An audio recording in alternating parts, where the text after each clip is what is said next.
Greetings.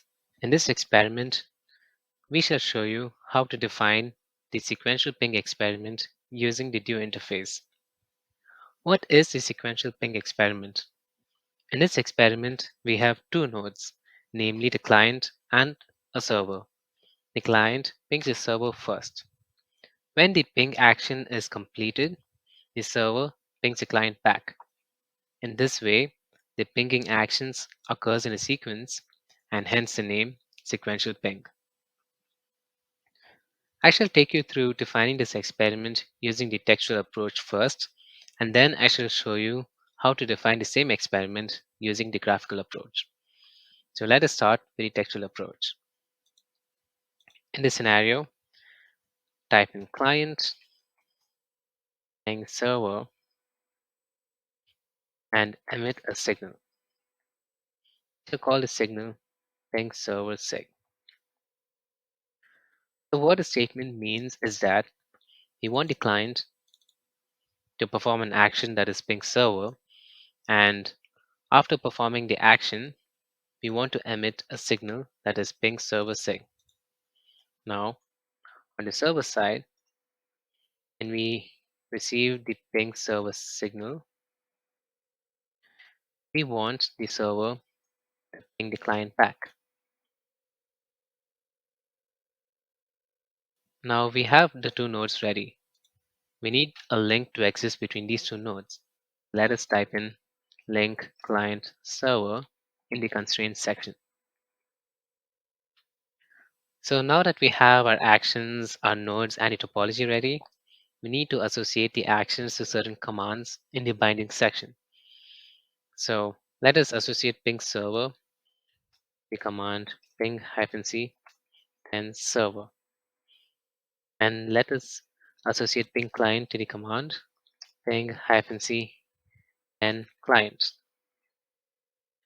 If you notice the binding section, you will also find a text field that represents a binding for your emit signal. Your emit signal is ping server sig, and the binding for this can either be psuccess or pexist. So psuccess implies that this signal, the ping server sig, will be emitted only after the action ping server or ping client is completed.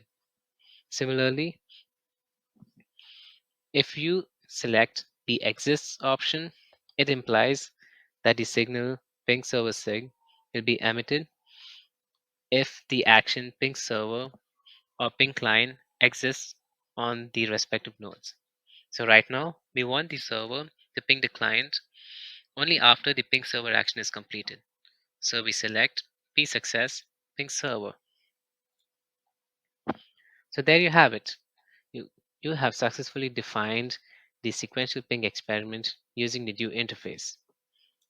If you look at the dependency graph section, you can see that the ping server and ping client occur in a sequence. First, the client pings the server, and then the server pings the client back. And as you can see from the graph, ping server sig is a signal that is emitted once the ping server action is completed. Now that we have defined the experiment using the textual approach, let us define the same experiment using the graphical approach. So let us clear the scenarios and the constraints and the bindings, and let's start again. So for this experiment, we need two nodes, a client and a server. So let us create the two nodes on the graph. Let's add a link between the client and the server. To add a link, we hold the spacebar, click on one of the nodes, drag our mouse to the other node, and then release the mouse button. So now you have a link between these two nodes. Let's add an action to the client node. We want the client to ping the server. Binding for this action would be ping-c10 server. And once the action ping server is completed, we want to emit a signal. So let us call this signal ping server sig. and this signal should represent the success of the ping server action. So now that you have the action binding, the emit signal, and the event binding ready, just click on add.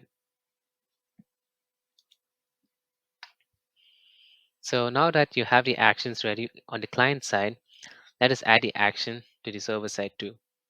Click on server and then click on add action.